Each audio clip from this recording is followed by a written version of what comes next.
Hola a todos, bienvenidos a este podcast llamado Sonidos en el Aire y como todos los sábados nos acompaña Olivier. Olivier, ¿cómo estás? Hola Ismael, bien, como siempre. Contentos a un episodio más de Sonidos en el Aire.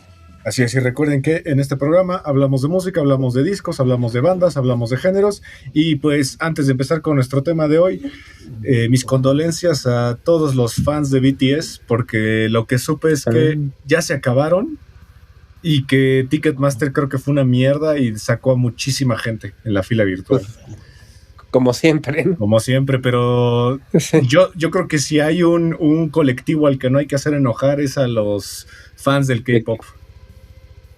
Pues sí, puede ser, la verdad es que está muy, muy fuerte ese género últimamente. Y sí, pues sí, no sé, ahí traen unas cosas bien turbias, ¿no? Yo creo, los de Ticketmaster. Sí, porque yo lo que alguna vez leí es que le dan preferencia a gente que tiene tarjetas de crédito como muy pesadas. O sea, como gente pesada de que tiene mucha inversión, entonces que a esas les dan más preferencia. O sea, ¿qué tendrías que tener para ser la primera persona en la fila, sabes? No sé, suerte, dinero.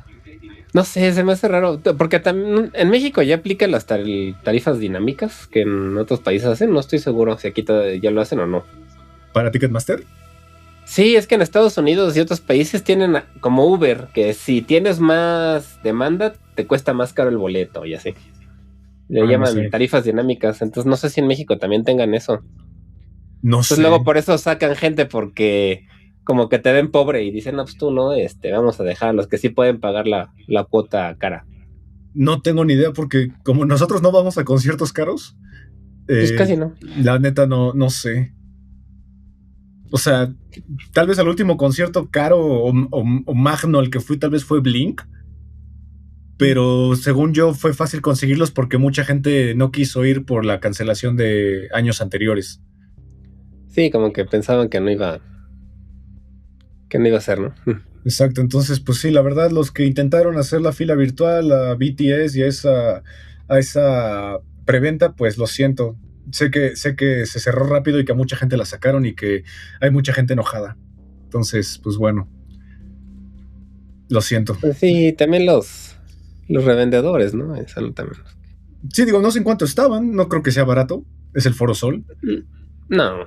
Y es una residencia, entonces no sé, pero bueno, si encuentran boletos, pues ojalá se les haga. Pues, ¿cuántos años, qué demografía será? ¿Como de 25 para abajo? 30 para abajo, yo creo, porque y además, pues la mayoría de esa gente no tiene tarjetas de crédito fuertes, entonces para ellos es más difícil. Sí, está bien feo todo lo de compra de boletos, ya se está volviendo muy, muy abusivo. Y muy inaccesible. Pero bueno, en otras noticias, para abrir el Super Bowl, además de Bad Bunny en el medio tiempo, va a estar Green Day, lo cual va a ser bastante interesante porque Green Day pues es una banda que de repente sí saca sus mensajes antipolíticos y todo eso, así que puede que se ponga interesante. Pues yo creo que hasta lo hicieron adrede para hacer enojar a Trump. Porque le ponen a un latino y a Green Day, que yo no había visto, porque justo a raíz de ese tema vi un video ahí de esos de YouTube que ponían varios de los discursos que ha dado Green Day en sus conciertos, o cómo cambian la letra de las canciones para tirarle mierda a Trump y esas cosas. Ok. Entonces sí, pues sí escogieron como una de las bandas que está más abiertamente en contra, ¿no? Y ya que además es complicado saber qué va a pasar, puesto que recordemos que el Super Bowl se transmite en televisión nacional. O sea, hay censura, hay mucha censura. O sea, de hecho, lo que yo había visto es que Kendrick Lamar el año pasado tuvo que censurar muchas partes de sus letras para evitar pues, que hubiera bips, ¿no? Sí, pero no, que no lo multen, ¿no? Y lo encriptado. Si te das cuenta, si vieron el medio tiempo del año pasado, encriptó muchas cosas para pues, ponerse a la altura. Y pues también lo que había visto es que Bad Bunny hay un rumor de que va a salir vestido como medio dragueado para también tener esa apertura hacia la comunidad LGBT.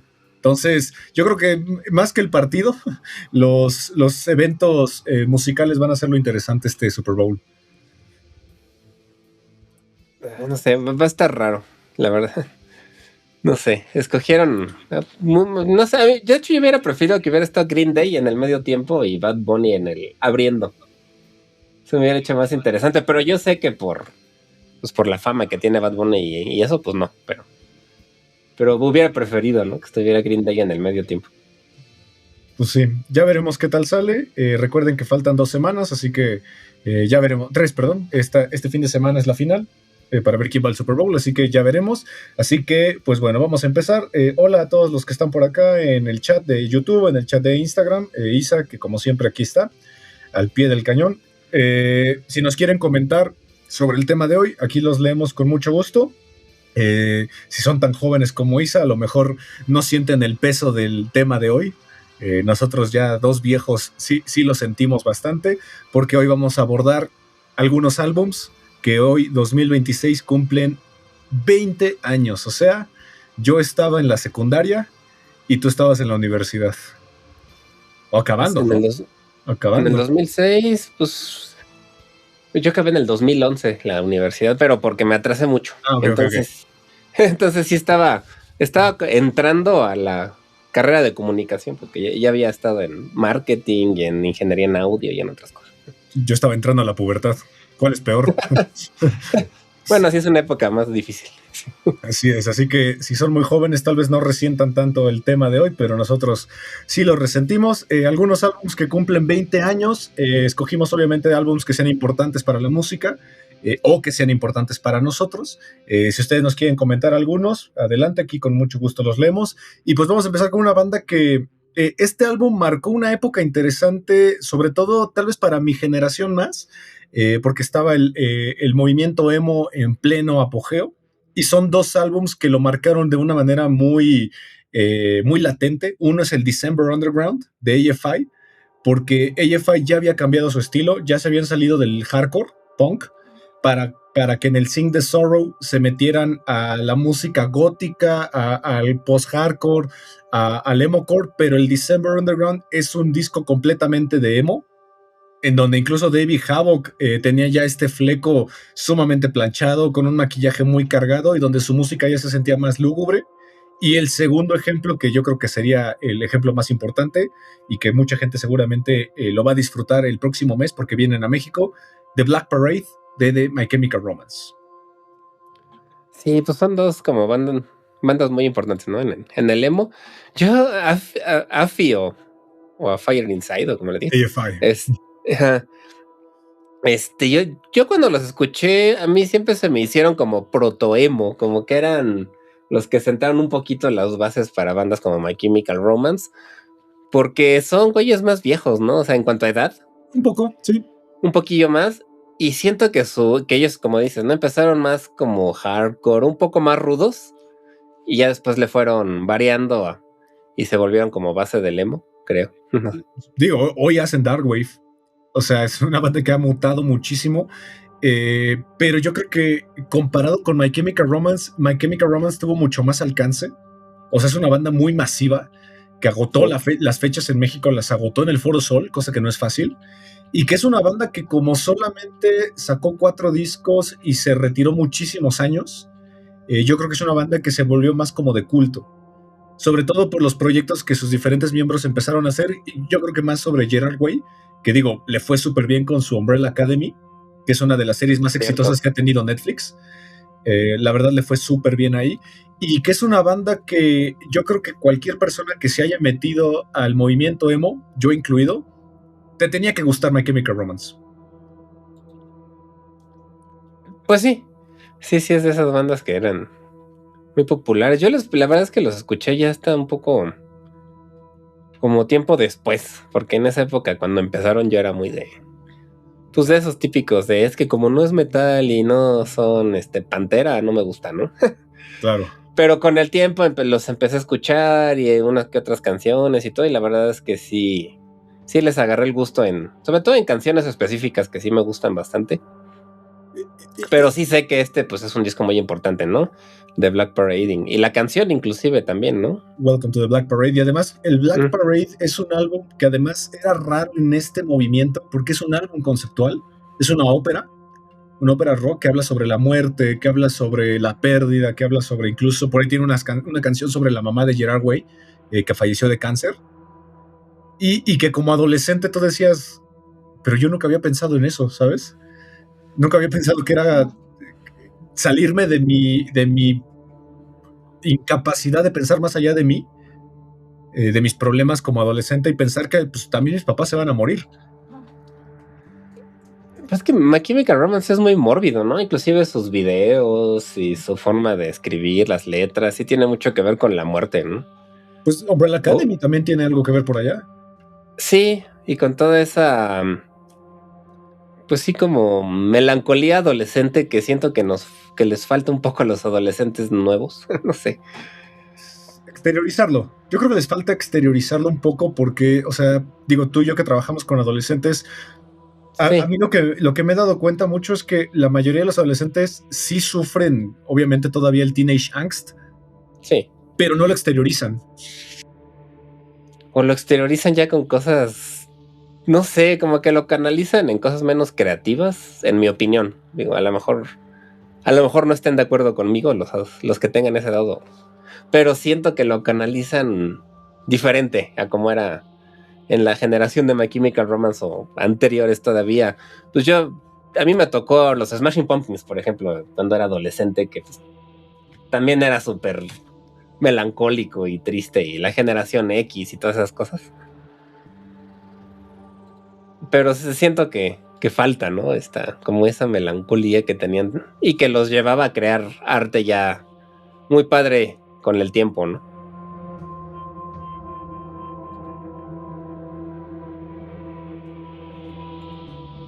Era difícil vivir este tiempo. ¿Me escuchas?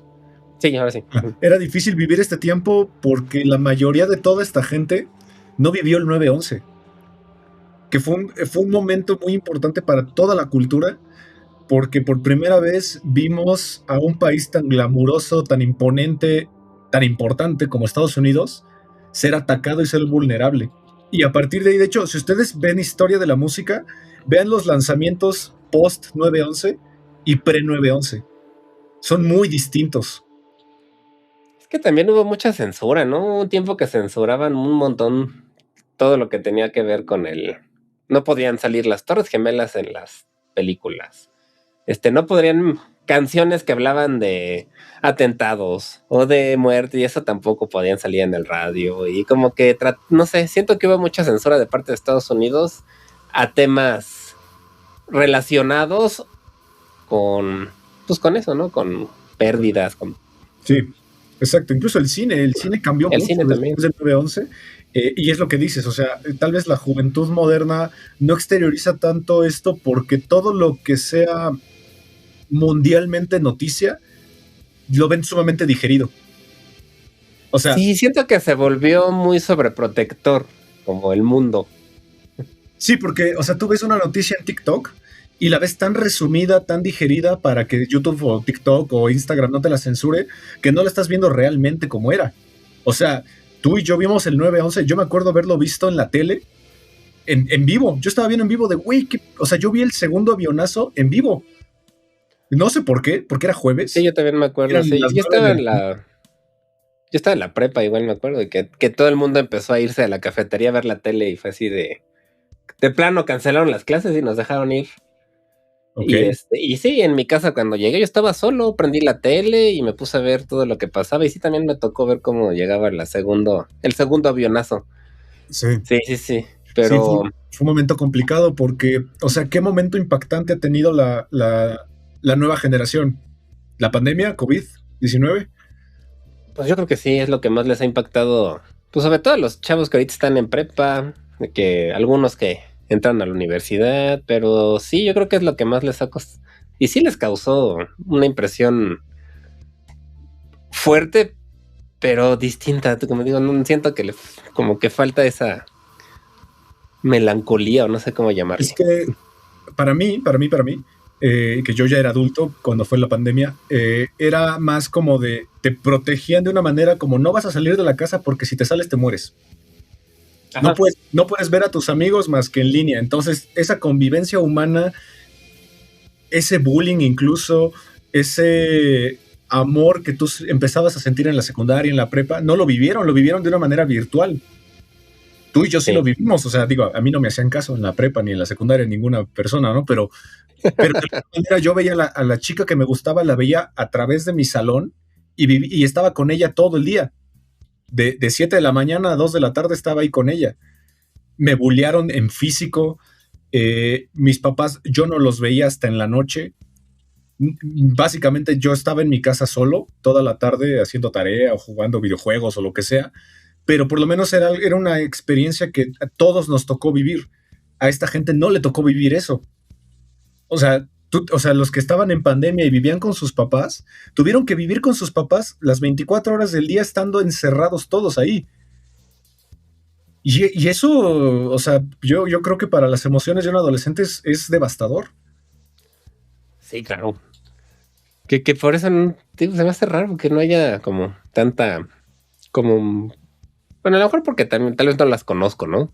Como bandas que tengan un estilo típico My Chemical Romance, que hablen de este tipo de sentimientos más profundamente, ¿no? Creo que Sí. no sé por qué, sí, tal vez los que crecían en la pandemia, pues sí tuvieron pues una situación difícil, ¿no? Pero sí, pero tal vez es eso, güey. O sea, si tú tenías un problema personal, te encerrabas en tu cuarto, llorabas, destruías algo y ya cuando llegaban tus papás ya estabas bien. Aquí no podías hacer eso porque estaban tus papás ahí, te escuchaban llorar, destruir, entonces no podías hacerlo. sí. Se lo Tal vez guardaba. por eso salieron tantos youtubers músicos que le llaman ¿cómo le llaman? De room, ¿no? Room musician. Uh-huh. De estos guitarristas que son buenísimos, pero que nunca han tocado en vivo porque están siempre en su cuarto. Y no, como que todo lo que hacen es privado, es en su espacio y no lo externan, ¿no? O sea, sí, lo externan a través de redes sociales, pero no en persona, ¿no? Digamos. Sí, exacto. Digo, sabemos que este no es un podcast psicológico, para nada, pero es importante ver cómo hace 20 años se hacía música, porque el 9/11 seguía muy latente y todavía no había pandemia. O sea, son dos eventos que pasaron en el siglo XXI que marcaron una diferencia importante. O sea, cuando lleguemos al 2030 y analicemos los discos que cumplen 10 años, yo creo que va a ser muy distinto a los discos de ahorita. Porque todos los discos que cumplan 10 años en el 2030 son de pandemia. Sí, y yo creo que también por eso se hizo tan popular pues la música hecha por una sola persona, ¿no? Que una sola persona toca todos los instrumentos, hace todo, pues porque no podías salir a juntarte con los demás para tocar, ¿no? Sí, es correcto. Es correcto. Así y antes, pues el mismo te obligaba, porque no te quedaba de otra más que pues tengo que ir a la casa de alguien y tocar, porque pues no había de otra, ¿no? O sea, no había forma de hacerlo digital. O tocabas con miedo.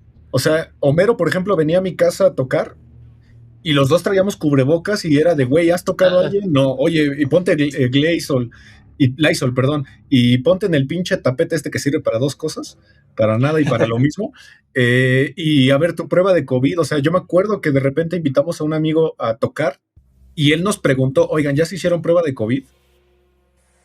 Y era como, ¿what? Pero solo venimos a tocar, o sea, no vamos a hacer nada más que tocar. Y era esa realidad, era muy complicado, pero repito, o sea, estos discos que estamos analizando ahorita son discos que de alguna manera crecieron después del 11 de septiembre, pero en una convivencia todavía normal dentro de lo que es una banda, ¿no? Sí, exacto, y creo que eso ayuda, ¿no? También pues tener distintas opiniones de los miembros de la banda, aunque luego sale uno peleado, pero creo que sí aporta, ¿no?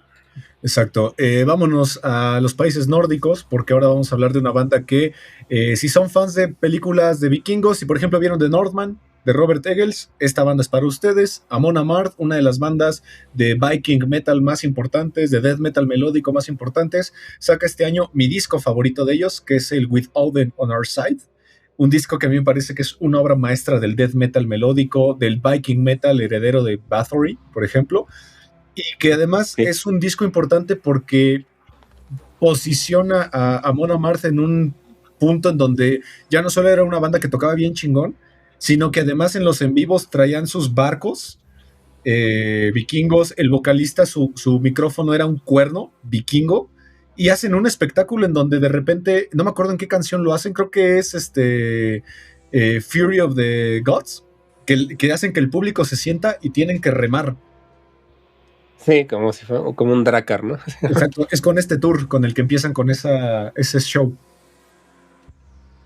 Sí, la verdad es que Amon Amarth es una banda que se me hace extraña, ¿no? Porque ya existían bandas de metal vikingo antes. Una que se llama Enciferum, por ejemplo, que Sí, pero Bathory. sí, que ya Bathory, no, sí, Bathory, pues son los papás de todos ellos, ¿no? También suecos, de hecho. También suecos, sí. Sí, que empezaron con ese metal más vikingo, contando historias de lo que sucedió, las sagas, todo eso.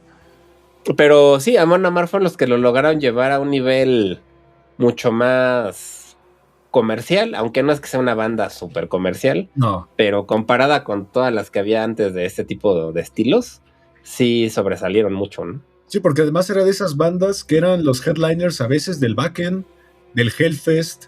Incluso aquí cuando vino el Knockfest, muchas veces Amon Amarth era de las bandas fuertes. Hasta la fecha sigue siendo, de las bandas fuertes. Sí, es una banda grande que es muy popular, ¿no? Yo creo que tiene mucho que ver también que sí tiene la imagen, ¿no? De lo que venden. Sí, sí, son vikingos. Los 5 son vikingos, completamente. Sí, sí, o Es, sea, sí los ves y se las crees. exacto. Vámonos con una banda que pues fue un punto de quiebre que causó mucha discordia en una banda ya tan importante como Blink-182, porque gracias a este punto es donde la banda decidió romper por completo, porque 2 años antes Tom DeLonge y Travis Barker ya habían armado un proyecto juntos que se llamaba Boxcar Racers, lo cual había causado muchos roces entre ellos con Mark Hoppus, el bajista de Blink, pero cuando Tom DeLonge decide sacar un proyecto nuevo, solo él, y que era muy distinto a Blink, es cuando la relación entre ellos se destruyó, se separa Blink y surge uno de mis proyectos favoritos que se llama Angels and Airwaves, con este disco llamado We Don't Need to Whisper. Ahí es cuando ya se empieza a meter con el espacio, ¿no? Y Sí, la parte de justo. los extraterrestres To y The sacar, Stars, que es su empresa. ajá, con su empresa esta que por alguna razón terminó con un contrato para la NASA, o sea, Sí, sí le funcionó su empresa de, no sé si es de búsqueda de vida extraterrestre o sí, qué. financia búsqueda para extraterrestres, sí. Ujú, y se me hizo muy interesante cómo, pues de algo que a lo mejor sonará broma o no muy serio, hasta contrato con la NASA lograron. O sea, de un tipo que cantaba canciones como de que de repente tenía una cita con una chica en Sombreros, que es un restaurante mexicano, y que le dio diarrea por eso, terminó siendo el ufólogo del año en el 2014. O sea, Sí, bien raro, bien increíble, raro, bien increíble, raro. increíble. Ujú. Pero su banda no es mala, la verdad No, es no, que no. es interesante. Es distinto a Es Blink. hasta más compleja que Blink, Sí, musicalmente. tienen una película. Por ahí tiene una película justamente de este disco. No es cierto, del que sigue, que es Moonwalker, que es justamente una película que habla sobre un astronauta que está solo en la estación espacial y pierde el contacto completo y tiene que estar solo en la estación espacial todo ese tiempo hasta que recuperen el contacto. Está interesante, eso no lo he visto. Está buena. Por acá también tenemos un regreso bastante impresionante de una de las bandas que fundaron el black metal, que es Celtic Frost. Regresan este año con un disco que muchos pensarían que, pues después de toda la historia de Celtic Frost, que es bastante apasionante porque incluso tienen un disco de glam metal que ellos mismos censuraron, sacan Monotheist, que es una obra maestra. Es posiblemente el top 5 de los mejores regresos de una banda en la historia de la música. Sí, llevan 16 años, ¿no? Sin hacer nada. Sí. Y ellos siempre fueron, pues, base importante del Doom y Del black metal. del Black.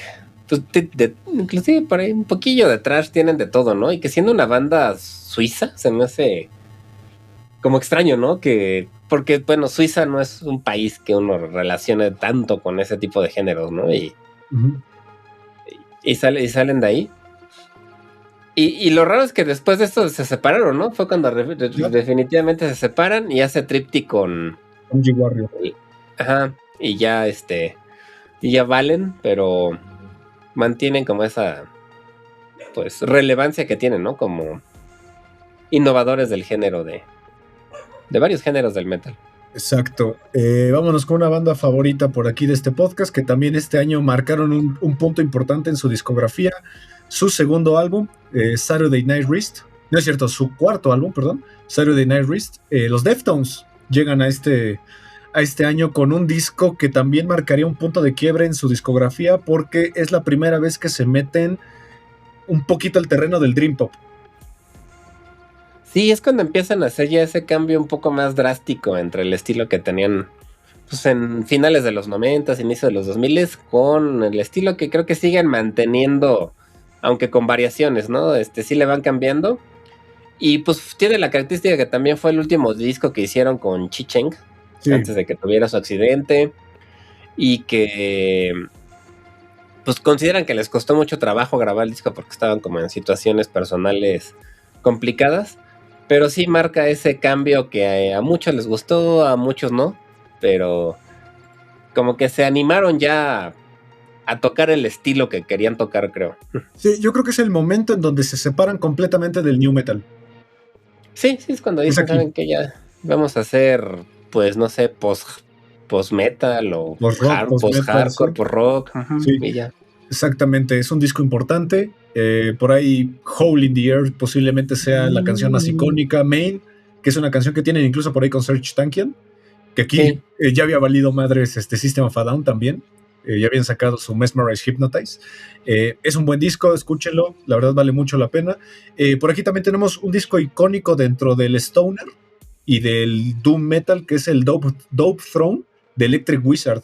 Un disco que es importantísimo si les gusta el Stoner, si les gusta el Doom, si les gusta este metal que se escuche como de una baja fidelidad. Este disco es para ustedes, el Dope Throne. Sí, pues Electric Wizard, no sé, siempre han sido de los como pioneros un poco del Stoner, sobre todo, ¿no? Porque son como que ya había, porque los consideran Doom también en algunas partes, pero realmente sí se me hace más como Stoner Sludge, ¿no? Como que le Sí. metieron esa parte más psicodélica. Inclusive las portadas de sus discos tienen mucho que ver con la psicodelia, ¿no? Más. Sí, porque además para este entonces el Stoner estaba teniendo un pequeño lapsus como de estancamiento. O sea, los Melvins ya no estaban sacando discos tan interesantes. Sleep tampoco estaba sacando discos tan interesantes. Kius ya se había separado, ya se había conformado Queens of the Stone Age. Entonces el Stoner estaba en un momento raro porque todavía no aparecía, por ejemplo, King Gizzard and the Lizard Wizard, que es una de las bandas que recupera un poquito este estilo, pero todo se lo debemos gracias al Dope Throne de Electric Wizard.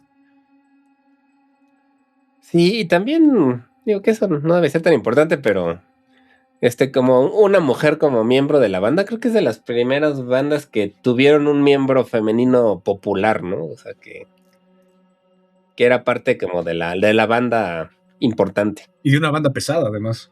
Sí, por eso sí, porque normalmente pues no era tan común que hubiera muchas mujeres tocando en bandas de metal, ¿no? Y ahora ya es mucho más común y ya hay muchísima. Y ahorita ya es bastante común, pero en esa época no era tanto, entonces creo que también esa parte pues tiene ahí su importancia. Exacto. Este año también sale mi disco favorito de una de mis bandas favoritas que sé que es una banda que casi nadie conoce, pero si les gusta el metal gótico, si les gusta el metal más oscuro, que ellos le llaman rock and sad, a su estilo, Lágrimas Profundere saca su obra maestra, que es el Filthy Notes for Frozen Hearts. Si les gusta Him, si les gusta... Es lo que te iba a decir que... Sí, exacto, si les gusta Him, si les gusta incluso Lacrimosa, ese estilo, Lágrimas Profundere es algo muy parecido, solo que de una manera más doom y más triste. O si les gusta Anatema, de hecho, Lágrimas Profundere y Anatema tienen la misma historia. Empezaron con death metal, con doom metal y se volcaron como al metal gótico. Sí, como que dieron ahí su cambio de género. A mí esta banda siempre se me ha hecho bastante melódica, como que sus canciones son muy pegajosas. Sí. Es una banda alemana, que tienen, por si los quieren. Sí, alemana. Y sí es como muy Him, ¿cierto? Tiene un estilo parecido a Him. Sí, exacto, solo que Him es un poquito más cercano al rock que al metal. Lágrimas Profundere sí es un rasgo más metalero. También tenemos el cuarto disco de Lacuna Coil, que yo creo que es su disco más exitoso, el Karma Code. Un disco que sí los catapultó más a la fama porque empezó esta tendencia de las chicas guapas liderando bandas de metal. Within Temptation, Nightwish, In This Moment, incluso Lacuna Coil por ahí. Sí, creo que fue la primera banda que yo conocí donde había, digo, ya existían más, ¿no? Pero yo esta como dinámica entre la bella y la bestia que le llaman, ¿no? Un hombre que canta más grave y una mujer que canta más tranquilo, inclusive a veces medio operístico, ¿no?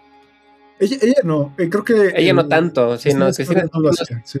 no es tanto así tan de ópera, pero sí fue la primera banda que yo conocí con esta dinámica, ¿no? De tener vocalista hombre, mujer y generar esta dinámica entre ellos, que también han cambiado su sonido, ¿no? Han ido ahí variando entre metal, Gótico, gótico, rock, alternativo, incluso tienen de repente momentos electrónicos, pero además es una banda que yo no relacionaba con su país porque yo no conozco muchas bandas de metal italiana. No, tienen mucha tradición progresiva, ¿no? Sí, De rock progresivo. sí, pero Pero metal. así súper populares, pues no, creo que sí debe ser la más popular, la Conakoi, Sí, de metal. seguramente. Por aquí también tenemos una banda ya icónica, su quinto álbum sale este año. Vienen a México, ya se separaron del tour que venían con Gojira y van a venir solos porque este año se supone que estrenan su disco nuevo, Lamb of God. Saca este año el Sacrament, que es un discazo. Sí, esta fue como de esas bandas que creo que agarraron un poquito de la herencia de Pantera y la supieron Groove. modificar a su forma, ¿no? Y hacerlo algo, pues, único de ellos, que hasta la fecha siguen siendo bastante reconocidos, ¿no? Aunque creo que ya tiene un ratito que no han sacado así discos tan memorables, pero... Sí, es raro porque, o sea, todo lo que sucedió con Randy Blythe, su Sí. encarcelamiento pues accidental. Recordemos, si alguien no ubica esa historia, pues lamentablemente en un concierto en República Checa, si no me equivoco, un fan se subió al escenario, Randy lo empujó y pues por la caída falleció, creo que un día después. Y el mismo Randy Blythe se fue a entregar a las autoridades pues, por un homicidio imprudencial. Sí, y cuando pues, se tuvo que ir a presentar, ¿no? Porque lo estaban buscando el gobierno checo y pues él decide pues presentarse y lo arrestaron. Sí. Y se estuvo en la cárcel, me parece, un año o algo así. Sí, escribió un libro, ahí es donde escribió su libro, creo. Ajá, escribió un libro de memorias. Sí, es un cuate que ahora acaba de escribir una novela. No la he leído, pero tiene una novela, tiene exposiciones de fotografía. Se iba a lanzar para la gobernatura, creo que de Sacramento, no me acuerdo de dónde también. Sí, también se metió un poco en la política. Creo que ahorita han dado medio vocal con eso de ICE y todas estas cosas de Estados Unidos. Sí. Pero sí, Lamb of God creo que es una banda muy importante que pues hasta recientemente tuvieron esa confusión con una banda cristiana que mucha gente pensó que iban a ver a Lamb of God y resultó que era una banda cristiana. Sí. Y les tuvieron que reembolsar su dinero. Exactamente. También este año sale un disco que también es de mis favoritos de la historia de la música para mí. Lamentablemente está manchado por su vocalista que falleció el año pasado. No creo que lo pongan en el In Memoriam, lo dudo muchísimo. Ian Watkins fue apuñalado 14 veces en la cárcel el año pasado porque estaba cumpliendo una condena, creo que de 40 años. Estamos hablando de Lost Prophets con su Liberation Transmission, un disco que es rarísimo porque es un disco que habla sobre, es también de la época emo, pero es un disco que habla sobre pues ser mejor persona, ser tú mismo, a la chingada las oposiciones, a la chingada a toda la gente que quiera decirte qué hacer. Y unos años después sale que este güey, digo, para que no nos censuren el programa, pues tuvo bastantes conductas reprobables con menores de edad. Bastantes. No, ese tipo sí está enfermo realmente, ¿no? O sea, sí se dieron cuenta que literalmente nunca pudo dejar, ¿no? De consumir esas cosas, ¿no? Exacto. Y le costó la vida. Me imagino que tuvo que ver con eso, ¿no? Sí. Y además es un disco interesante porque es el primer disco en donde participa Ilan Rubin, que hoy es baterista de los Foo Fighters, que en su momento fue baterista de Angels and Airwaves, Y en su momento fue baterista de Nine Inch Nails. Así que este es el primer disco en donde participó. Interesante. Así no sabía ese detalle. Ha de ser raro trabajar con él y de preguntarle, oye, ¿neta no sabías nada? Pues es que yo creo que es algo que no lo cuentas, ¿no? O sea, no es algo que digas a todo el mundo, que le cuentes a la gente, ¿no? Así de tus gustos así horribles, pues no. Sí, ¿qué O creen? sea, yo sí les creo que no supieran por eso, porque sí, te imagino que no es algo que comparte abiertamente con todos, ¿no? Sí, es raro. O sea, es raro y es polémico, pero bueno. Ian Watkins ya no está entre nosotros. No sé si para bien o para mal, pero pues ya no está entre nosotros. Este año también cumple 20 años. Un disco que posicionó una banda importantísima que hoy lamentablemente ya están en un punto raro porque recordemos que el año pasado lamentablemente falleció Brett Hintz. Su guitarrista, uno de los vocalistas y uno de los miembros fundadores. Mastodon saca el maravilloso Blood Mountain, uno de los discos más importantes de este nuevo género que ellos posicionaron también, que es el sludge metal y el metal como alternativo. Este metal como más técnico, pero que seguía siendo accesible sin ser tan rebuscado. Que Mastodon junto con Gojira yo creo que son los máximos exponentes, ¿no? Pues sí, Gojira y Mastodon, aunque sí son distintos estilos, pero sí tienen ahí sus cosas en común. Más, no sé, tiene 20 años ya de esto, qué horror. Ya hasta murió un Brett Hintz, ¿no? Qué feo. Brett Hintz murió el año pasado, sí. Sí, ya, pues ya con cómo pasa el tiempo. Pero sí, la verdad es que es una banda que fue uno de sus discos importantes. Por ahí yo creo que el Leviathan tiene más, como apreciación, no sé si. Pero también tiene mucho que ver porque Blood and Thunder, como estuvo en el Guitar Hero, mucha gente los empezó a conocer por ahí, entonces le dio mucha visibilidad. Pero, o sea, no sé si estés de acuerdo, para mí la mejor portada de Mastodon es el Blood Mountain. Sí, es que la verdad tienen portadas muy buenas, ¿no? Y la mayoría de sus discos, pero sí, creo que sí es de los mejores y también es de los álbumes más, pues, populares que tiene, porque está Leviathan, Blood Mountain, Crack the Sky, todos esos. Crack the Sky. Entonces se aventaron con diferencia de 2 o 3 años una discografía muy completa, ¿no? Que no sé si vayan a seguir componiendo ahorita. Y además nunca cambiaron de integrantes. Nunca. No, hasta que pues, se pelearon el año pasado y valió, ¿no? Exacto, es una banda que la verdad duró bastante bien ensamblada, pero pues no sabíamos que tenían tantos conflictos entre ellos y lamentablemente terminó de una manera pues muy trágica. Sí, fue triste. Y pues no sé, yo creo que sí van a seguir componiendo pues, los 3 que quedan, más el nuevo. No sé. Exacto. Por aquí también tenemos, ese año salió el Memorial, un disco de una banda que tal vez no hemos platicado mucho de ellos porque pues no es una banda como tan excesivamente popular y además vienen de un país extraño que es Moonspell. Moonspell saca el Memorial, su séptimo disco, una banda que si les gusta el metal gótico, si les gusta el doom, posiblemente les guste, una banda que además es portuguesa, tienen discos completos en portugués. Hay un disco que se llama 1794, que es un disco que habla sobre la historia de Portugal. Un disco conceptual bastante bueno, pero cantan en inglés, no se asusten, no es portugués ni nada, y que además es una banda que normalmente, si les gusta todos los temas de licantropía, Moonspell es un tema que aborda mucho, los lobos. Sí, yo antes los relacionaba mucho como con terror, porque tienen, pues tienen esa temática, ¿no? Más, como dices, mencionando hombres lobos, sobre todo. Y que han ido variando, ¿no? Yo siento que ya son bastante góticos. Sí. Tuvieron su época un poco más, folk, hasta sinfónica, ¿no? En algunos momentos. Sí. Pero sí se le relaciona mucho con el terror, porque también con el... Yo creo que el disco que a mí más me gusta es el Wolfheart, que tiene... Su primer disco, sí. Sí, que hasta la fecha tienen pues, canciones como Vampiria, Alma Mater, que son bastante famosas. Sí.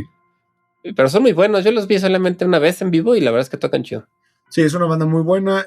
Fernando de Ribeiro es un vocalista barítono, bastante potente su voz. Y es Sí. una banda muy buena. Si les gusta, te digo, metal gótico, el doom, todo eso, puede que les guste. Y pues este año también salió un disco que, si eres fan de esta banda, o lo odias o lo amas. Yo estoy en un punto medio porque la crítica general que se le ha hecho a este disco, si está por ahí Homero seguramente es de los que más va a debatirlo.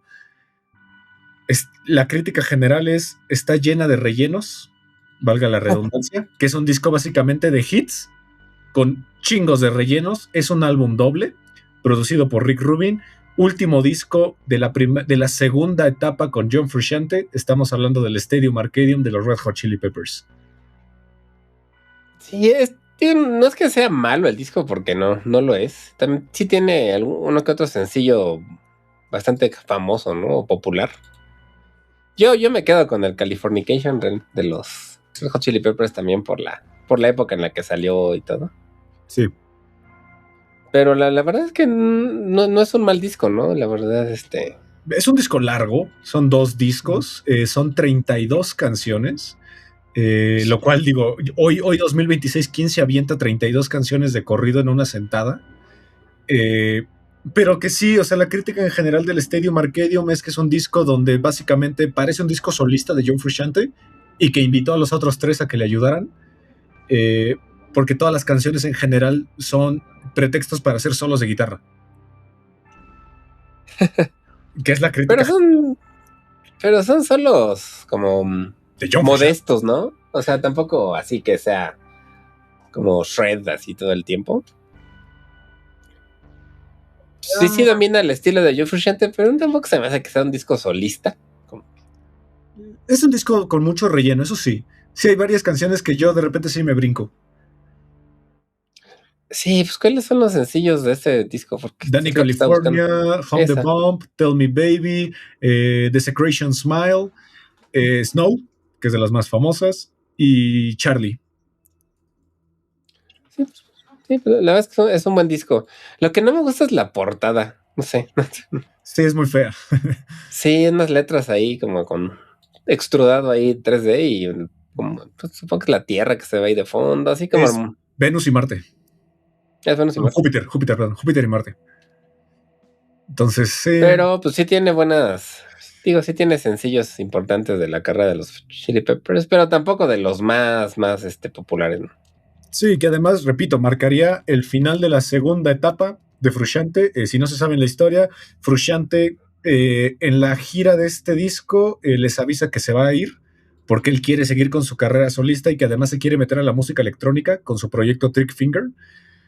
Y pues es la segunda vez que los abandona. Y pues el reemplazo de Frusciante también es una historia trágica. Porque si admiran a Flea o admiran a Anthony Kiedis, no se imaginan lo ojetes que pueden ser estos dos. Lo reemplaza Josh Klinghoffer, que era el alumno y guitarrista de acompañamiento en la gira. Saca 2 discos maravillosos con los Peppers, el I'm With You y el... puta madre, ¿cómo se llama el segundo disco? Okay. Bueno, ahí te me acuerdo. Y lo corren, así, nomás por un WhatsApp lo corren, además. Sobre todo eso, ¿no? Por un WhatsApp. Pues, The Getaway. Sí lo corren por un WhatsApp y el que tuvo que ir a dar la cara fue Chad Smith. Chad Smith fue el que fue a su casa y le dijo, oye, pues, ya que ya leíste el WhatsApp, pues perdón. Pues perdón, güey, o sea, yo la neta, pues no estoy de acuerdo, pero pues yo no puedo hacer nada, la banda es de ellos dos. Bueno, a mí la verdad se me hace que los 3 son importantes. Pero solo ellos dos son miembros fundadores. Pues sí, digo, no sé cómo esté económicamente, con sus contratos, ¿no? Pero sí, pues qué feo, ¿no? Que sean así de los... Simplemente lo corren y ya, y cuando Joe Frusciante quiere, regresar, ¿no? Sí, pero bueno, vean la historia de los Peppers, es interesante. Este año también sale un disco que yo voy a defender toda la vida de que es el mejor disco de Sepultura, el Dante 21. También es uno de los discos con mi arte favorito. La verdad, yo lo tengo en físico, el arte es extraordinario porque es una adaptación moderna de la Divina Comedia de Dante Alighieri pasada al metal. y que además es el primer disco de Sepultura con su vocalista nuevo, que es Derrick Green, que creo que es un vocalista bastante infravalorado. Sí, la verdad es que el cuate canta bien, ¿no? Ahorita andan con sus pleitos de las giras del despido, ¿no? Sí, Que sí, Max Cavalera no está de acuerdo, que si Igor. el András Kisser quiere que toquen, que si eso no Sepultura, porque realmente pues ya no están los hermanos Cavalera y sin ellos no son Sepultura. Pero a mí lo que me llamó la atención es que a partir de que se separan y tienen nuevo vocalista y todo, se volvieron un poco más progresivos, ¿no? Como de discos conceptuales, contando historias. Menos brasileño, eso sí tal vez a lo mejor no estuvo tan padre, porque ya no tiene tanta influencia Groove, brasileña, ¿no? se fue el groove. Uh-huh. Y Se vuelven más... la influencia que tenía, por ejemplo, el disco Roots, que sí tenía toda esta influencia de la capoeira, de todo eso. Sí tenía ¿qué? Berimbau creo que se llama, Berimbau. ¿no? El instrumento que utilizan, sí. Las percusiones también, que después pues ya en Soulfly como que se explaya más en esa parte Max Cavalera. Pero yo sí les reconozco que pues siguieron como con la banda, hicieron música bastante buena. Sí. Y trataron de cambiar, ¿no? De estilo. Sí, y otra banda que le pasó algo similar, que también sale este año, que incluso ganaron un Grammy, que fue muy polémico, sobre todo porque los Grammys no querían que ni siquiera compitieran por la portada. Christ Illusion de Slayer, un disco que a mí me gusta bastante, que la portada sí me parece genial, pero que sí, si son católicos o cristianos, es sumamente ofensiva, como buen Slayer, ¿no? Yo me acuerdo que me formé igual, no sé por qué hacíamos eso, en el Mix Up de la Zona Rosa hicieron la preventa a las 12 de la noche y me formé ahí con un amigo a comprar el disco y venía en una sleeve, le llaman una manga, no sé si es como el término, blanca para tapar la portada. No. Para que sí, era parte como de, por ley, así como para, pues, digamos que era una forma de censura, ¿no? O sea, sí venía lo original, pero venía en su manga blanca que nada más tenía, pues decía Slayer y tenía ahí como unas, no sé si eran como gotas de sangre o algo así. Ok. Y ya, sacabas la manga y ya venía la portada pues como es como un Cristo sin brazos, un poco. Sí, y varios santos hundidos en un mar de sangre, sí. Ajá. Y pues me acuerdo que sí hubo un poco la plática de que era un disco satánico y esas cosas, pues por el título, ¿no? Pero esta no es la gira con la que los fuiste a ver, ¿no? Tú fuiste al War Painted Blood. Sí, a mí me tocó más el War Painted Blood. Siguiente, sí, ok. Uh-huh. Y además pero ganaron sí me acuerdo eso. Ganaron un Grammy por esta canción, por la canción, la de Jihad. Por la de Jihad, sí, que justo le ganaron fue una de las bandas de la que acá. A Mastodon. Que les ganaron por ¿sí? Sí, le ganaron. Y a Lamb of God por Redneck. A Lamb of God, sí, le ganaron a Lamb of God y a Mastodon. Que mi Slayer es una banda que siempre me ha gustado. Me parece que son por lo menos en vivo, creo que son 3 veces que los he visto. Siempre me ha parecido buenísimo. Ok, yo nunca los he visto, pero bueno. Está bien padre y en este disco regresa Dave Lombardo, que después se volvió a salir, ¿no? Pero y vino la semana pasada con Mr. Bongo. Cierto. Sí. Vino Dave Lombardo. También este año sale, cambiando de tema y de estilo radical, un disco que a mí me parece el último buen disco de esta banda. Sé que mucha gente no va a estar de acuerdo. Sam's Town de los Killers, para mí el último buen disco, porque después de ahí me parece que ya hacen el pop más genérico del mundo. Pero Sam's Town y el anterior, el Hot Fuzz, me parecen 2 discos bastante buenos y bastante importantes para ese resurgimiento del rock alternativo. Sí, yo me tardé en como escuchar a los Killers, pues por lo mismo que se me hacían muy fresas en su momento. Pero sí, la verdad es que yo sí les reconozco que es una banda que ha hecho música muy, muy pegajosa, sobre todo muy radio friendly. Sí, muy radio friendly, que han sabido ser populares. Y además le meten ellos, sobre todo el vocalista, tiene un estilo muy particular, ¿no? Como Brandon Flowers, sí. Sí, como que él tiene un estilo que se me hace bastante único, que no tiene como no se me ocurre otro vocalista que tenga como un estilo similar al de él. Y tiene un carisma muy particular. Es un tipo muy carismático, sí. Sí, se ve como un buen tipo, quién sabe si lo sea, pero pareciera. Es mormón, yo no creo que sea tan chido. Eso me llama la atención también, porque él tiene un estilo muy como andrógeno. Sí, sí, sí, sí. Y dentro de los mormones, pues está prohibido todo eso. Entonces se me hace un poco ahí ambiguo eso. Como. Sí, sí, es un disco bueno. De hecho, por aquí, como dato curioso, de su sencillo Bones, el video musical fue dirigido por Tim Burton. Action. Cosa curiosa. Y que es un disco todavía que conserva como ese rock que no es tan radio friendly, sino que todavía tenía esas propuestas. When We Were Young es una de las mejores canciones para mí de esa era. Y que todavía tenía esa estructura de que tenía de repente solos de guitarra, líneas de bajo bastante buenas. De hecho, por ahí cuenta la leyenda los que son bateristas, de que incluso hay bateristas de jazz que le han preguntado a Vince Bellucci, que es el baterista de los Killers, cómo hizo Mr. Brightside. Mr. Brightside, sí, eso es algo que me llamó mucho la atención cuando que los Phils me enteré. Sí. Sí, que es difícil de tocar, ¿no? Que es una canción muy cansada, que es muy cansada de tocar.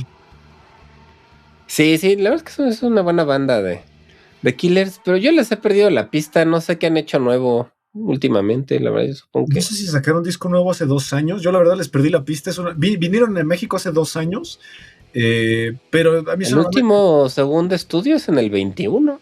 Órale. Okay. Ya tiene un buen. 5 años, ok. Sí, es que a mí es una banda que me da hueva. O sea, yo siento que les pasó el efecto Maroon 5, el efecto Coldplay, o sea, que el efecto Muse, que les ambicionó tanto este rock de estadio que apostaron mejor por eso, por tener sencillos en la radio constante, que en vez de sacar discos con propuesta. Sí, puede ser. Que además ya es un género que no está ya tan popular como solía ser, ¿no? Que esperemos que regrese un poco el rock, pero sí, ya ahorita no es lo que predomina. No, y hablando de eso, una banda que también tiene una línea parecida, solo que aquí tenían problemas de drogas y por eso se han estado juntando y separando. Los Strokes sacan First Impressions of Earth, su último como disco tan popular. Recordemos que ellos fueron de los abanderados para un género que básicamente inventó Iggy Pop and the Stooges y que después Jack Black con los White Stripes volvió a meter a la popularidad que se le conoce como el garage rock o el noise rock.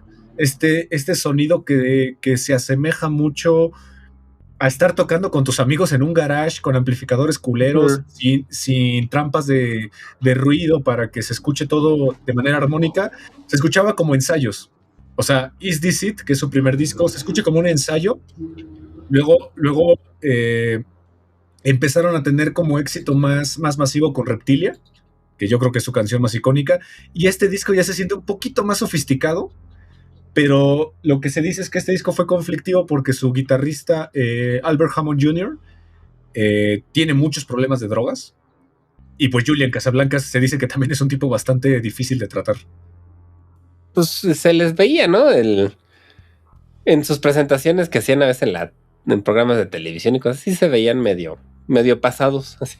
Sí. Un poco como, no sé si la comparación mal, como Zoé, como que se me hacen que tenían como ese estilo de, como que se veían ya pasadones. Yo siempre he tenido un problema con Julian Casablancas. A mí su voz no me gusta, me parece un güey que ni siquiera se esfuerza por cantar bien. Eso era mi pedo, el pedo que siempre he tenido con los Strokes y bandas como Arctic Monkeys también, que se ven aburridos cuando tocan. Sí, los 5. Los 5 sí, se ven como de, ay, qué hueva. Pero sí, ni siquiera como shoegaze. No, o sea, sí, no, es como que no le echan ganas, no sé. Sí, porque digo, si alguien no entendió eso del shoegaze, el shoegaze es un subgénero del rock alternativo en donde los músicos, sobre todo los guitarristas y el bajista y el vocalista, siempre están mirando al piso por los pedales. Y por eso no tenían ese contacto visual con el público, pero lo hacían a propósito. Los Strokes, bandas igual como los Arctic Monkeys, como Zoé, a veces también me pasa un poco con Zoé. Sí. Son bandas que parece como de ya quiero que acabe el concierto, ya me quiero ir. Sí, esa sensación de que ellos se sienten incómodos. Sí. O que ya les dio hueva, así de prefería irme a mi casa. Y sí, el Julian Casablancas siempre me dio esa impresión de que tenía flojera de su propia música. Sí. Sí, es correcto. Pero sí fueron muy importantes, ¿no? En su época. Sonaban bastante en MTV. Mucho, y además se les considera, junto con los White Stripes y los Arctic Monkeys, las bandas que metieron otra vez el rock alternativo al siglo XXI. Por eso su debut, el Is This It, es un disco tan importante. Sí, eso sí, sí. Pues este estilo, el garage rock y todo eso sí revivió un poco con ellos, sí. Exacto, Ujú, exacto, exacto. sí, Este año también sale un disco bastante difícil de escuchar. Una banda que de por sí ya es difícil. Ya los vimos en vivo hace 3 años. Híjole, ya pasaron 3 años de ese concierto. Sacan Amputature, los Mars Volta, su tercera entrega de discos conceptuales. Un álbum donde casi todas las composiciones musicales fueron entre Omar Rodríguez López y John Frusciante. John Frusciante básicamente se consideraba como un miembro de la banda y Flea era como un auxiliar. Pero es un disco que se mete mucho como a la cultura del esoterismo. De hecho, lo que cuenta Cedric Zavala, que es su vocalista, es que se metió mucho a estudiar la historia de Jacobo Greensberg y de esta famosa chamana, la Pachita, para hacer este disco. sí, se les nota ese gusto por lo esotérico, ¿no? Ujú, sí. Que a mí me costó, de más vueltas, es un que sí fue como un gusto adquirido, porque sí me Sí, costaba, precisamente la voz de Cedric. del vocalista es difícil, siento que Sí. de asimilar, porque tiene un estilo muy agudo, muy estridente, muy distinto. Y yo había escuchado mucho que en vivo no eran buenos, pero Uh-huh. cuando los vi, sí se me hizo que cierto, uno que otro problemilla ahí De de audio. ecualización, pero cuando lo arreglaron ya sonaron bien, o sea, no se me hizo malo como había escuchado mucha gente decir que en vivo estaban chafas. Yo, por el contrario de ti, a mí lo que me costó trabajo de los Mars Volta fue Omar. Es que ese estilo de guitarra tan estridente, tan descontrolado, tan disonante, como que un guitarrista que en vez de parece que está sabiendo lo que toca, me pasa algo parecido con Kerry King, que es como de, a ver, voy a ver qué tan rápido puedo tocar esto. Aunque Como suene que está culerísimo. improvisando. Aunque no, más bien no improvisando, sino voy a hacerlo rápido aunque suene culero para que la gente diga, oh, qué extremo toca este güey. Puede ser, pero en vivo se me hizo que sonaba chido, o sea, tocaba bien, o sea, Bueno, los suena. vimos 20 años después. Bueno, claro, sí, ya tenían más práctica también. Y pues sí tienen un sonido diferente, pero se me hacen originales y todas estas historias que hay detrás de alguno de sus discos y todo también se me hacen originales. Y pues por ahí tienen raíces latinas también, ¿no? Y Sí, entonces, claro. Ya vamos a acabar, nos faltan 3. Radiohead en este entonces estaba en un momento extraño porque sus diferentes integrantes se empezaron a meter a proyectos alternativos. Ed O'Brien estaba por sacar sus primeros discos solistas. Phil Selway ya estaba tocando con otros músicos. Johnny Greenwood ya estaba empezando a hacer sus soundtracks. Ya estaba empezando a trabajar con Paul Thomas ¿qué Anderson. hizo el soundtrack? ¿De qué película fue la que hizo el soundtrack? La One Battle de. After Another, ¿no? Sí, creo que sí. Es de él. Pero Ujú. el más importante en este año, Thom Yorke saca su primer disco solista, que es una obra maestra de la música, para meterlo en un género, aunque sea muy vulgar, es un género que mucha gente usa cuando no sabe qué decir, art rock. Vamos a llamarle art rock. Thom Yorke saca The Eraser. Sí, ya más como electrónico, ¿no? Como que quiere meterle ya más raíces electrónicas, más de ese estilo. De él, ya, no sé, yo la verdad que no le he agarrado mucho el gusto a sus proyectos solistas. Siento que Okay. me gusta más Radiohead, Sí, la verdad. y aquí es donde empezó a gestar ese proyecto que tenía, bueno, que después sí sacaría de manera física con 2 discos incluso, Atoms for Peace. Esta es como la primera parte de ese vamos a llamarle protoproyecto, el Atoms for Peace, porque ahí empezaría a trabajar con otra vez, es la tercera vez que mencionamos a este güey, ¿qué pedo? A Flea, empezaría a trabajar con Flea para sacar Atoms for Peace y empezaría a trabajar con su productor que mucha gente lo considera el sexto miembro de Radiohead, que es Nigel Goodrich. Pues está bien que hayan mantenido, ¿no? Como al mismo productor, porque Sí. luego cuando cambian de productor es cuando salen los discos no tan gustados, ¿no? De muchas bandas. Pues le ha pasado, por ejemplo, a los Peppers, cuando cambiaron de Rick Rubin. Le ha pasado a A Metallica le pasó. A Metallica cuando se fue pop rock. Sí, o sea, cambiar de productor es complicado, pero aparte en esta época, vean las presentaciones de Thom Yorke en esta época, porque siempre sale al escenario vestido como tenista de los 70s. Ya sabes, con estas bandas como de colores. Sí, como de blanco, con shortcitos, con playera polo. Que Thom Yorke siempre se me ha hecho un tipo que también se ve incómodo tocando. Pero no a un nivel de estoy aburrido, sino más bien como que, no sé, como introvertido. Pero es la cara, recordemos que él tiene parálisis facial, la mitad de su cara. También, sí. Entonces, si le tapas la mitad se ve feliz y la otra se ve incómodo. Bueno, eso sí, pero también sí, tiene que ver. Es complicado.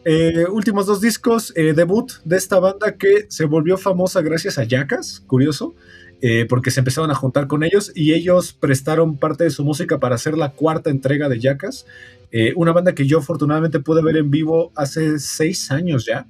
La fui a ver en vivo al GNP, este festival que se hace a veces en Querétaro.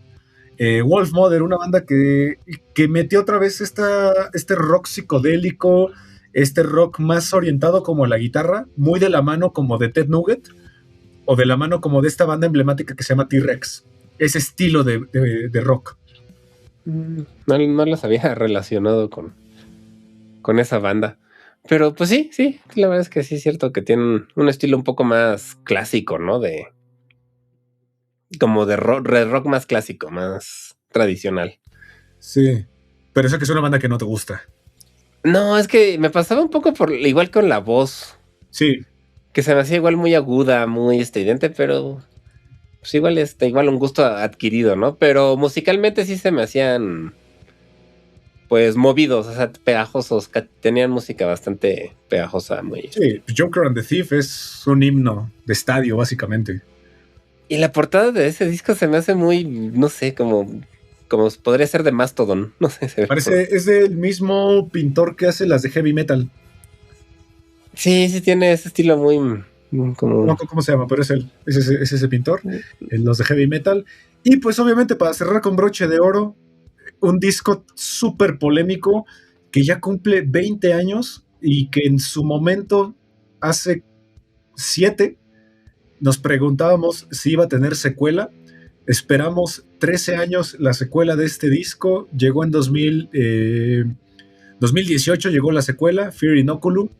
Los fuimos a ver el año pasado. No. Sí, fue el pasado, ¿no? El año pasado.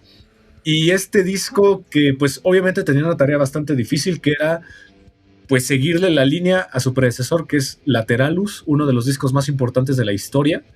Se tardaron 5 años en sacar la secuela, un título que está muy ligado a su vocalista, Maynard James Keenan, que es el tiempo que su madre vivió con cáncer, que son 27 años. Estamos hablando del 10,000 Days de Tool, su 4º álbum. Sí, pues es que creo que Tool sí puedes decir que no tienen un disco malo, ¿no? Entonces, la verdad es que sí, toda su discografía, que no es muy amplia porque se toman su tiempo, sí. Pero la verdad es que tienen una discografía, pues, prácticamente perfecta. El último disco, el Fear Inoculum, ¿qué se llama?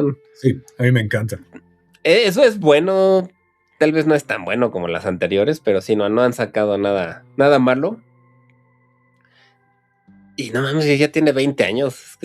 Pero es que, ¿sabes qué pasa? Tiene la maldición del disco perfecto. Eso sí. O sea, te esperas que todo sea una maravilla. Tú sacas Lateralus. ¿Y qué puede pasar Lateralus? Tú sacas Master of Puppets. ¿Qué puede sobrepasar Master of Puppets? ¿Qué puede sobrepasar Peace Sells But Who's Buying? To Be Kind. Que salió ya el disco nuevo de Megadeth. Salió, sí. To Be Kind, de Swans, o sea, OK Computer de Radiohead, o sea, es la maldición del disco perfecto. Todo lo que saques después va a ser comparado. Pues sí. Que a Tool siento que le ha ido bien en cuanto a críticas, realmente. Sí, a mí me gusta mucho. 10,000 Days de repente tiene hasta canciones que me gustan más que las de Lateralus. Es un disco menos agresivamente conceptual. No sé si eso tiene sentido. Sí, escucha tantito menos intenso, ¿no? Que otros. Exacto. O sea, que recuerdo que Gaby dice que es música que no le gusta escuchar como de manera constante porque porque cansa, ¿no? Le cansa. Como que le pone de malas, no sé. Y yo creo que 10,000 Days es un disco que no te hace tanto eso. Es un poquito más accesible. Poquito, pero digo, Sí. dentro de Tool, ¿no? Sí. Sí, pues tiene de sus canciones un poquito. Como The Pot sí es una canción más, accesible, digamos, accesible que otras que Vicarious. duran 10 minutos o más, ¿no? Sí, Vicarious, pues es una muy buena canción de metal, de rock, Sí. de metal. O sea, es un disco que también tiene sus pasajes por ahí de drone. Pero es un disco que puedes escuchar si nunca has escuchado Tool. Jambi es una canción que tiene un groove así exquisito. Y verlos en vivo, pues ya hemos platicado que fue una experiencia agridulce, ¿no? Agridulce. Sí, me la pasé raro, como dicen. Exacto. Sí, me la pasé raro. Exacto. Así que, pues, esos fueron algunos discos que cumplen 20 años. Repito, si son jóvenes, tal vez no lo sientan tan pesado como nosotros. Pero bueno, repito, yo estaba en la secundaria y Olivier ya estaba en los tramos de la universidad, vamos a decirle así. Sí, es que de hecho sí es raro el ver que ya pasaron tantos años de este tipo de música que no te das cuenta.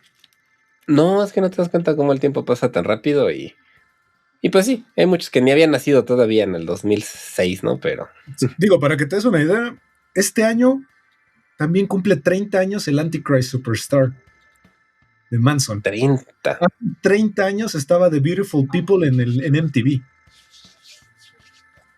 O sea, se le armó a Rob Zombie por invitar a Manson a sus giras, que se me hace también ya. Ya, por Dios, o sea. Sí, déjenlos en paz. Búsquense otra cosa que hacer. Pues sí. Pero bueno, gracias por escucharnos otro sábado, los que estuvieron acá en Instagram o en YouTube, muchas gracias. Y pues nada, gracias Olivier por acompañarnos otro sábado aquí en Sonidos en el Aire. Muchas gracias a ti, Ismael, como siempre, y bueno, gracias a los que estuvieran conectados. Y no se olviden escuchar 35 milímetros, nuestro podcast de cine. Y bueno, pues ver que ya pasaron 20 años muy rápidamente, ¿no? Sí, mejor ni hacemos el especial de 30, mejor no. 30. Bueno, cumple 10 años el Black Star de David Bowie. Hace 10 años se murió David Bowie. Y la vida. Todavía me acuerdo. Y la vida ha solo empeorado desde que murió David Bowie. Pues sí, la verdad es que el mundo no ha ido, ha ido hacia abajo. Exacto, así que nos vemos la siguiente semana y hasta la próxima. Hasta la próxima.